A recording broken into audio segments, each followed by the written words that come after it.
प्रेरणादायक कहानी। कर भला तो हो भला। बहुत पुरानी बात है। गंगापुर गांव में एक लखन और उसकी पत्नी रूपा उसी गांव में मिट्टी के खिलौने बनाकर अपना पेट पालते थे। देखो रूपा, इस बार मैंने कुछ अलग तरह के बच्चों के खिलौने बनाए हैं। देखकर लगता है कि यह सब खिलौने बच्चों को खूब पसंद आएंगे।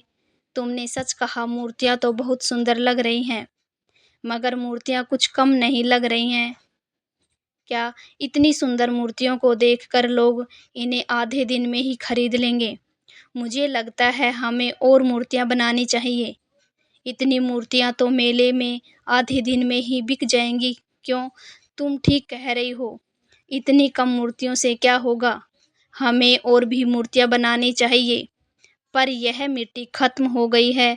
रूपा, तुम इन खिलौनों का ध्यान रखना। मैं थोड़ी ही देर में सुरैया के खेत से मिट्टी लेकर आता हूँ। उसके खेत की मिट्टी से खिलौने एकदम चिकने और अच्छे बनते हैं। उसके खेत की मिट्टी काली और मुलायम है। मगर पहले तुम उस सुरैया से पूछना कि मिट्टी ले लूँ क्या, वरना वह बदले में पैसे मांगने लगे। मगर जल्दी वापस लौट आना। किसी के पास बुद्धू की तरह काम करने मत लग जाना।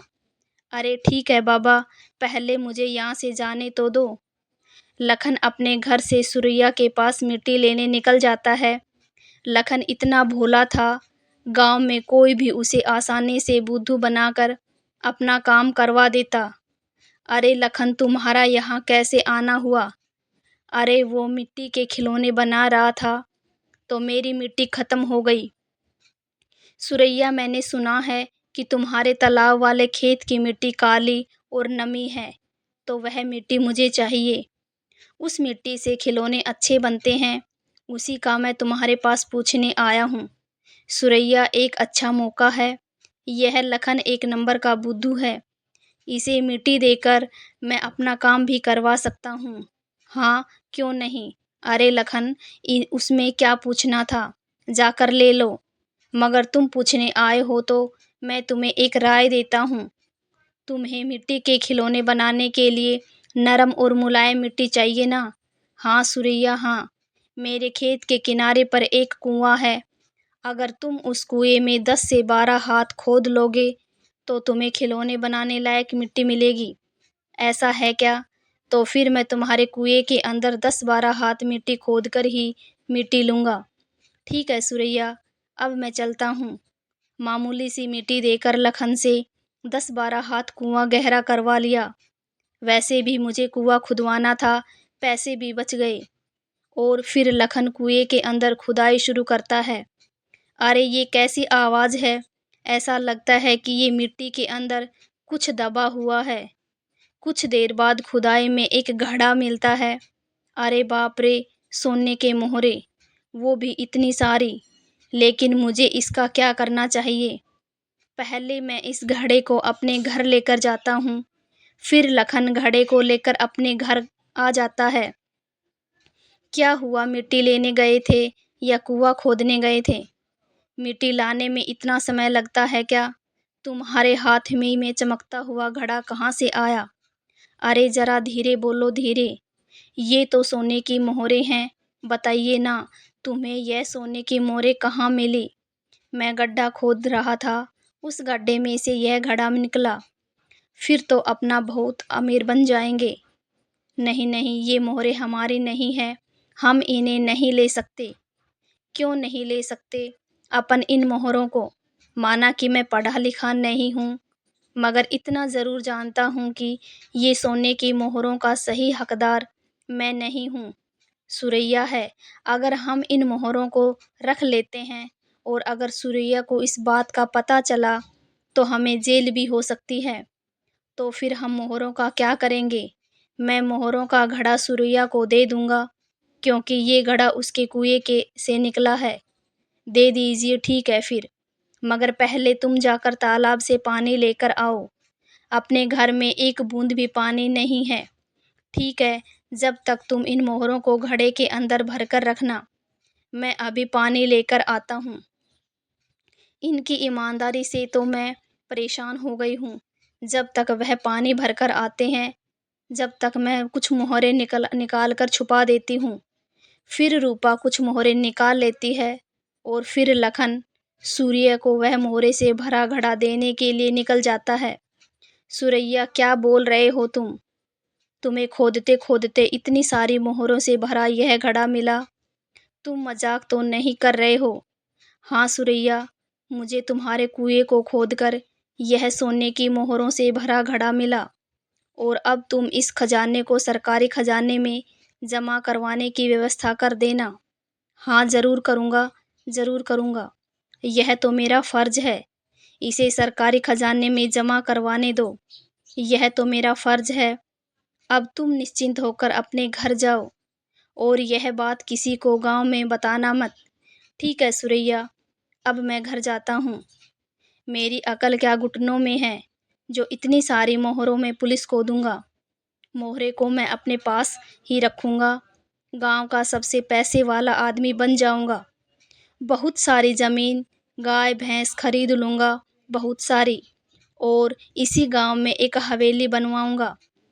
अगर गांव वालों को इस बात का पता चल गया तो इस मामले में एक काम करता हूँ, लखन का नाम लेकर उसे ही फंसा देता हूँ।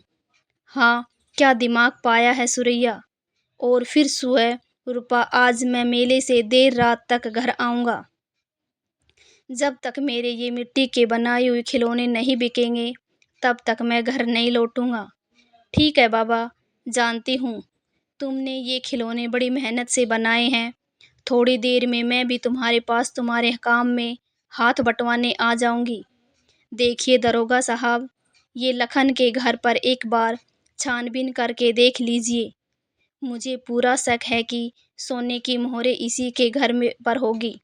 दरोगा साहब, कल शाम को मैं जब तालाब किनारे अपने पशुओं को देखने आया था तब लखन अपनी पत्नी से कुछ सोने की मोहरों की बात कर रहा था। क्यों लखन, ये हरिया सच कह रहा है? दरोगा साहब, मैं झूठ नहीं बोलूँगा। कल मैं जब सुरैया के कुएं में मिट्टी खोद रहा था तभी यह घड़ा मुझे उस खुदाई में मिला, मगर वो घड़ा तो मैंने सुरैया को वापस दे दिया। लखन, मैं तुम्हारे घर की तलाशी करना चाहता हूँ। तलाशी करते ही पता चल जाएगा कौन झूठ बोल रहा है और कौन सच बोल रहा है। मेरे घर में भी कुछ भी नहीं निकलेगा दरोगा साहब। अगर आपको तलाशी लेनी है तो ले लीजिए, मैं झूठ नहीं बोलता दरोगा साहब। रूपा, अरे बाप रे, अगर इन्होंने मेरे घर की तलाशी ली तो मेरी छुपी हुई मोहरें मिल जाएंगी। दरोगा बाबू, मैं आपके आगे हाथ जोड़ती हूँ, कृपया करके हमारे घर की तलाशी मत लो। दरोगा बाबू, हमारे घर पर सोने की मोहरें नहीं हैं, मेरी बात का विश्वास करिए। मेरे घर की तलाशी मत लेना, हम पर दया करो। अच्छा, ये तो अपने घर की छानबीन करवाने से डर रही है। मुझे लगता है सोने की मोहरों के साथ कुछ और खजाना भी मिला है, इसलिए डर रही है। छानबीन के दौरान लखन के घर में उसकी पत्नी द्वारा छुपाई गई मोहरें दरोगा को मिल जाती हैं। क्यों लखन, तुम तो कह रहे थे कि तुम्हारे घर पर कोई सोने की मोहरें नहीं हैं, तो फिर ये मोहरें यहाँ क्या कर रही हैं? नहीं पता साहब, नहीं पता। मुझे सच में नहीं पता कि ये मोहरें यहाँ कैसे आई। मुझे कुछ नहीं पता दरोगा बाबू, मुझे कुछ नहीं पता। चलो, तुम दोनों ऐसे नहीं मानोगे। चलो मेरे साथ, तुमको थाने में लेकर चलता हूँ। वहीं तुमसे सवाल जवाब पूछूंगा। दरोगा बाबू, हमें आपके साथ थाने मत लेकर जाइए। बताती हूँ, बताती हूँ, अब सच सच बताती हूँ। दरोगा बाबू, मेरे मन में लालच आया। मेरे पति जो सोने की मोहरे का घड़ा लाए थे तो मैंने चोरी छुपे उसमें से कुछ सोने की मोहरें निकाली, यह सोचकर जिसे हमारी गरीबी दूर हो जाए। दरोगा बाबू, मेरे पति वह घड़ा इस सुरैया के पास देकर आए थे। अब यह सुरैया झूठ बोल रहा है। सुरैया, अरे बाप रे बाप, कितनी झूठी औरत है। अभी भी झूठ बोल रही हो। अब इनके घर से सोने की मोहरें भी निकल गई। अब पूरा इल्जाम मेरे ऊपर लगा रही है। अरे दरोगा साहब, इनको लेकर जाइए थाने में। दोनों की अच्छे से खातिरदारी करिएगा। सुरैया, अरे यह मोहरे को इस गांव में रखना अब सुरक्षित नहीं है। मुझे कल शहर में जाकर इन मोहरों को बेचना होगा और इससे मैं बहुत पैसे वाला बन जाऊंगा। बहुत पैसा हो जाएगा मेरे पास। दरोगा साहब, आप मेरे घर पर यहाँ लखन के घर पर से तो बहुत कम ही सोने की मोहर बरामद हुई है, मगर बाकी की सोने की मोहरों की तलाश में मैं तुम्हारे पास चला आया हूँ। चलो अभी सोने की मोहरों को लेकर थाने चलो। दरोगा साहब, आप मुझे कहाँ थाने में लेकर जाओगे? थोड़ा आप भी इन मोहरों में से ले लो और इस मामले को रफा दफा करते हैं। अपना मुंह बंद कर बेचारे गरीब को फंसाकर तुम करोड़पति बनना चाहते हो। यह सब नहीं चलेगा। बेईमानी करके तूने बहुत धन जमा कर लिया है। चल अब थाने में तेरी खातिरदारी करता हूँ। तुझे अच्छे से सिखाता हूँ कि ईमानदारी के रास्ते पर कैसे चलते हैं। फिर दरोगा सुरैया को जेल में बंद कर देता है। अब तुम्हारे घर जा सकते हो। इतने प्राचीन सोने की खोजने के लिए मैं तुम्हें सरकार से इनाम दिलवाने की कोशिश करूँगा। साहब जी, हमें कुछ नहीं चाहिए, हम तो ऐसे ही ठीक हैं साहब। दरोगा साहब, आपका मैं ये एहसान कभी नहीं भूलूंगा। अब तुम आराम से अपने घर जाओ, ठीक है। कहानी को अंत तक सुनने के लिए आप सभी का बहुत बहुत धन्यवाद। आशा करती हूँ कि आपको ये कहानी पसंद आई होगी। अगर आपको ये कहानी पसंद आई है तो चैनल को सब्सक्राइब करना, वीडियो को लाइक करना और ज़्यादा से ज़्यादा शेयर करना। धन्यवाद दोस्तों।